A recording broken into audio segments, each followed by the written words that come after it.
Okay, so where were we? We were discussing about there are different regional organization যেটা সার্কের আন্ডারে আমাদের তৈরি হয়েছিল. I'll just go through it once more. First of all, ঢাকায় যেটা তৈরি হয়েছিল সেটা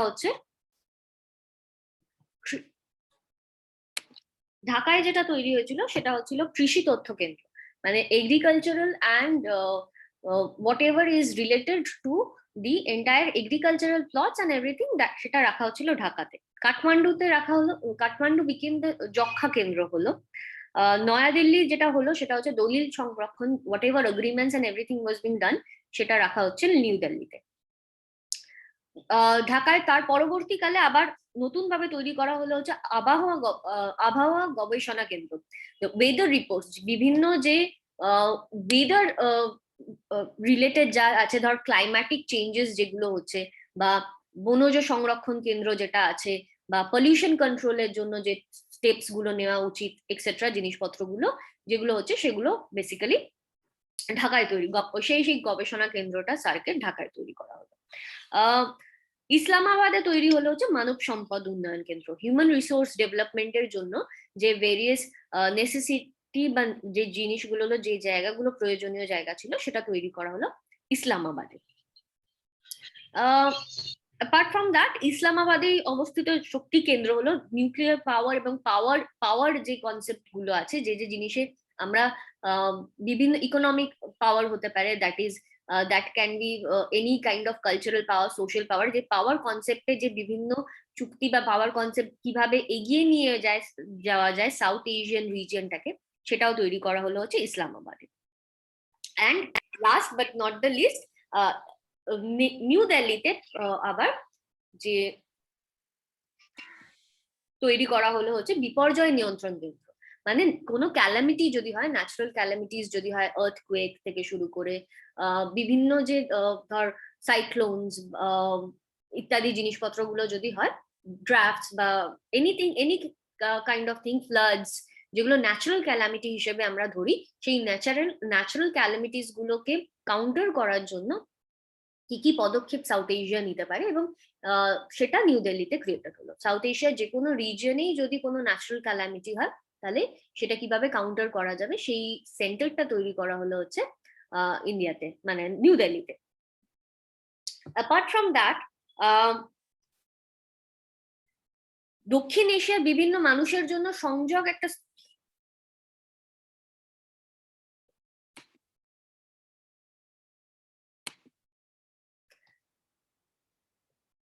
Okay, there was a network issue, I guess. Anyway, let's continue.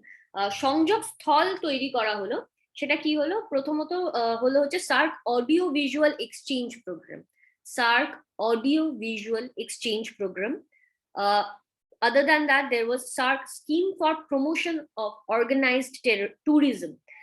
SARC scheme for promotion of organized tourism. আমি টেরোরিজম বলতে যাচ্ছিলাম, অর্গানাইজড টেরোরিজম প্রমোট করা উচিত নয়, যাই হোক.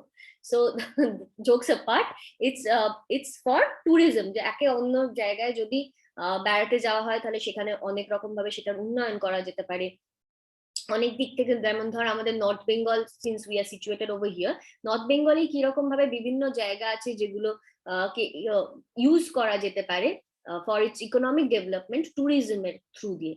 তো সেই রকম ভাবে সাউথ এশিয়ার বিভিন্ন রিজনে কিরকম ভাবে ট্যুরিজমকে এক্সপ্যান্ড করা যেতে পারে. যেরকম দেখবি মাঝে মাঝেই আমরা প্রচুর অ্যাড দেখতাম যেখানে বলছে যে it's truly Asia, Malaysian ads, এবং সাউথ ইস্ট এশিয়ান কান্ট্রিজ এর কেউ এখন বলতে গেলে বেড়াতে যাওয়ার জন্য থাইল্যান্ড, ব্যাংকক, এই সমস্ত জায়গাগুলোর কথা বলে, রাইট? তো ঠিক যেরকম ভাবে সাউথ ইস্ট এশিয়া নিজের ট্যুরিজম কে এক্সপ্যান্ড করতে পেরেছে, সেরকম ভাবে কিন্তু সাউথ এশিয়া করতে পারেনি. কিন্তু সাউথ এশিয়া যাতে করতে পারে সেই জিনিসটা লুক ফরওয়ার্ড করার জন্য এই অর্গানাইজেশনটা তৈরি করা হলো, SAARC scheme for promotion of organised tourism. তাছাড়া বাদ দিয়ে হচ্ছে সার্ক চেয়ার্স অ্যান্ড ফেলোশিপস, বিভিন্ন রকম ফেলোশিপস দেওয়া শুরু করলো, এবং সেটা পার্টিকুলারলি স্কলারশিপ বাংলাদেশের স্টুডেন্টদের ভারতবর্ষ দিল, শ্রীলঙ্কান স্টুডেন্টসদের দিল, বাংলাদেশ দিচ্ছে ভারতবর্ষকে, এরকম ভাবে নিজেদের মধ্যে আর কি. তাছাড়া হলো কি SAARC youth volunteers programme, SAARC youth volunteers programme, thereafter it is SAARC visa exemption scheme, মানে এখান থেকে যদি আমরা ধর ইয়েতে যাচ্ছি, কোথাও বাংলাদেশে যাচ্ছি বা কিছু, তো সেখানে যাওয়ার জন্য আমাদের visa it did not became very important or necessary. যেমন ধর আমরা কোনো ইউরোপিয়ান নেশনসে যাওয়ার জন্য বা সাউথ ইস্ট এশিয়ান যাওয়ার জন্য visa stamp became very important, but traveling from one South Asian country to other South Asian country, you may not need the visa problem, you should not line up or there should not be any problem regarding it. তো সেই জায়গাটা created হলো। তাছাড়াও হচ্ছে south Asian film festivals তৈরি করা হলো, বিভিন্ন কালচারাল ফেস্টিভ্যালস তৈরি করা হলো। যেমন ধর পশ্চিমবঙ্গেই আমরা দেখতে পাই যে বিভিন্ন মেলা হয়, যেখানে হয়তো ঢাকাই শাড়ি বা শাড়ির কাজকর্ম, ওড়নার কাজকর্ম, যদি আমরা যদি ডুয়ার্স মেলার কথাই মনে করে দেখি, সেখানে কিন্তু একটা স্টল থাকে, বাংলাদেশি স্টল, রাইট? বা একটা স্টল থাকে যেখানে আমরা দেখতে পাই বিভিন্ন ধরনের মানে শাড়ির কাজ থেকে শুরু করে, হাতের কাজ থেকে শুরু করে বিভিন্ন জিনিসপত্র। তো এই জিনিসটাকে ক্ষুদ্র শিল্পটাকেও এগিয়ে নিয়ে যাওয়ার একটা কাজ তৈরি করা হলো। Apart from that, there is two other things which I should be mentioning. One is the SARC Consortium for Open and Distance Learning, যে শুধুমাত্রই যে যখন ধর পড়াশোনা বা স্টুডেন্টস এক্সচেঞ্জ হচ্ছে, সেটা সবসময় তো ফিজিক্যালি গিয়ে করা সম্ভব না, তো সেটা যাতে ওপেন অ্যান্ড ডিস্টেন্স ভাবেও করা যায়, অনলাইন লার্নিংও হতে পারে, মেটেরিয়ালসও হতে পারে, once in a year you are visiting Bangladesh, সেরকম ভাবেও হতে পারে। তো এই লার্নিং সেন্টার্স গুলো তৈরি করা হলো। অ্যান্ড সার্ক অ্যাওয়ার্ডস তৈরি করা হলো, যে which nation just to encourage someone to work for something, সেখানে অ্যাওয়ার্ডস তৈরি করা হলো, যে বাহ তুমি খুব ভালো কাজ করেছো। যখন কেউ কিছু ভালো কাজ করছে সেটাকে অ্যাপ্রিসিয়েট করার জন্য অ্যাওয়ার্ডস তৈরি করা হয়, তাদেরকে রেমুনারেট করার জন্য অ্যাওয়ার্ডস করা হয়। সবসময় সবকিছু তো টাকা দিয়েই করা যাচ্ছে না, তো সেই হিসেবে দেখা যাচ্ছে যে এই অ্যাওয়ার্ড সেরেমনি প্রোগ্রাম গুলো করা হচ্ছে। Now the most important part which we will be coming over here right now হচ্ছে সার্কের মূল্যায়ন, যে সার্ক কিভাবে কাজ করলো, কতখানি কাজ করলো, whether we will be calling it as a success or not, we will be coming to that part. The year which I mentioned is 1985. 1985 থেকে সার্কে তৈরি করা হয়েছিল, তাই তো? তাহলে তারপর থেকে এখন কোন ইয়ার? 2020 অলমোস্ট, রাইট? তো 2021, তো 2020ও যদি আমরা ধরি, তাহলেও কিন্তু as a whole we haven't seen anything. আমরা সার্কের অ্যাজ আ হোল কোনো কাজ সেভাবে দেখতে পাই। এই যে এত জিনিসপত্র হয়েছে, এই সমস্ত জিনিসপত্রগুলোই শুধু লিখিত, সেই জন্য কিছু কনোটেশনস দেওয়া হয়েছে। কিরকম? কাগজের বাঘ, ম্যাগনিফিসেন্ট পেপার টাইগার বলা হয়েছে। কেউ কেউ বলেছে আচার সর্বস্বই, সমস্ত কিছু রিচুয়ালিস্টিক। কেউ কেউ বলেছে পলিটিক্যাল হোয়াইট এলিফেন্ট, সাদা হাতি, রাজনৈতিক সাদা হাতি। What is white elephant? White elephant কনসেপ্টটা কি? হোয়াইট এলিফেন্ট কি হয়? না। তাহলে এমন একটা জিনিস that is imaginary, which is vague, which is something which you wish for, which you think about, but that is not real, that is unreal. তো সেটাই বলেছে যে সার্ক বা সাউথ এশিয়ান রিজন চেষ্টা করেছিল নিজেদের এরকম ভাবে এগিয়ে নিয়ে যাওয়ার জন্য, but they have failed it. That's why it came to be known as the magnificent paper tiger or the political white elephant.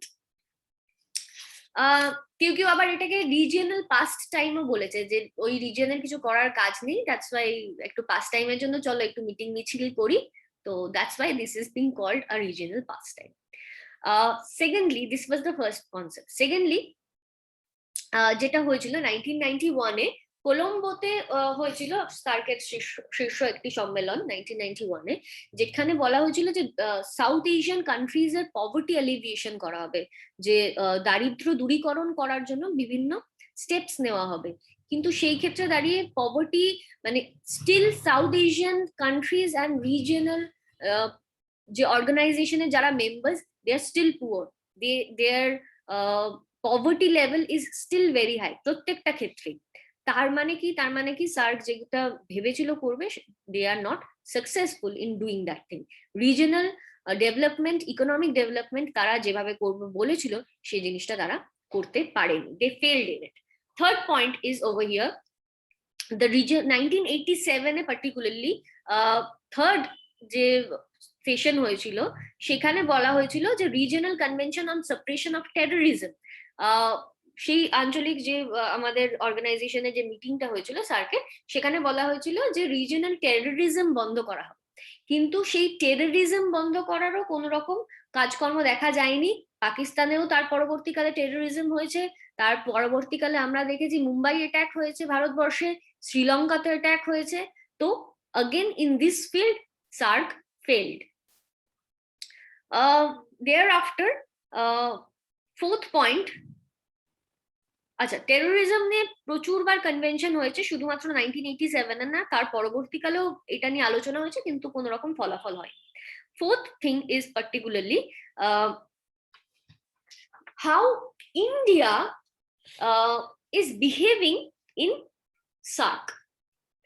নাও সার্কের আমরা যে যে কান্ট্রিজ গুলোর প্রত্যেকটা নেশন বা কান্ট্রিজ গুলোর কথা বললাম, সেটাতে আমরা দেখছি যে সবচেয়ে বেশি পাওয়ারফুল কি?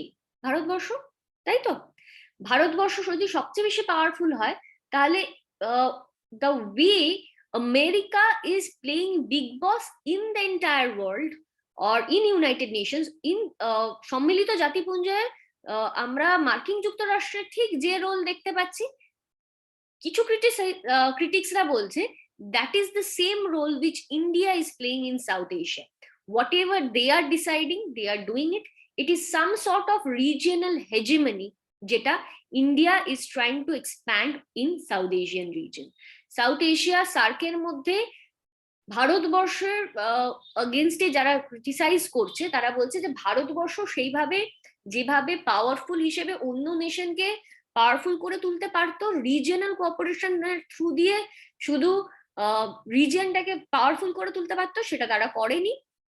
এবং করেনি শুধু নয়, এটা শুধু নামকা বাস্তে বলেছে যে হ্যাঁ হ্যাঁ রিজিয়নাল কোঅপারেশন হচ্ছে, আমরা হেল্প করছি, একে অপরকে করছি, কিন্তু আক্ষরিক অর্থে সেরকম কোন রকম কাজ কিন্তু ভারতবর্ষ করেনি। So this is a major failure for SAARC.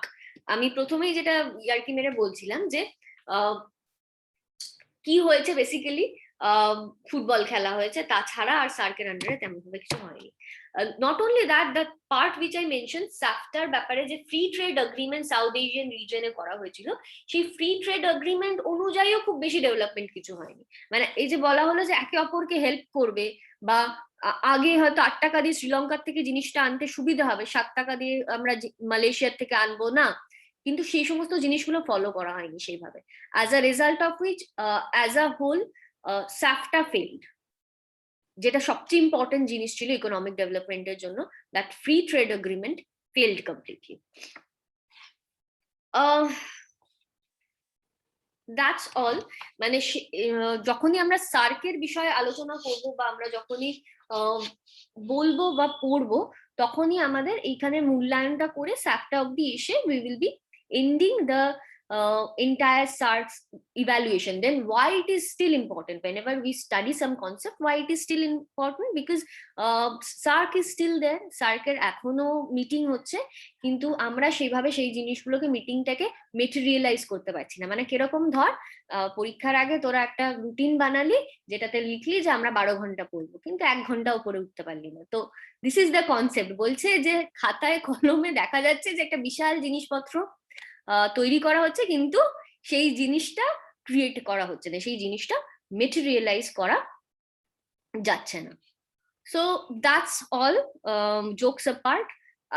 South Asian region there is another thing which we will be studying, that is the BRICS and the BIMSTEC conference. দিয়ে তারপর আমাদের South Asian region এর কনসেপ্টটা will be ending, the session will be ending over there. Okay, so I'll be ending it over here today.